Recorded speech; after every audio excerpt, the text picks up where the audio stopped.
წმინდა ნინო სანდერძი ქართველთადმი.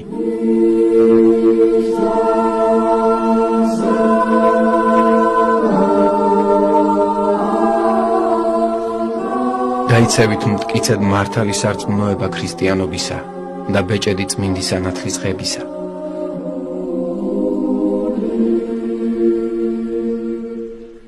ყოველთა ერთად თქვენთა შემდგომითი შემდგომად მიუთხრობდით აღსრულებულთა სასაულთა საკვირველთა და დიდებულებასა ღვთისასა, რომელნი იხილეთ რათა დღითი დღე განმრავლდებოდის და განძლიერდებოდის სამწყსო ქრისტესი.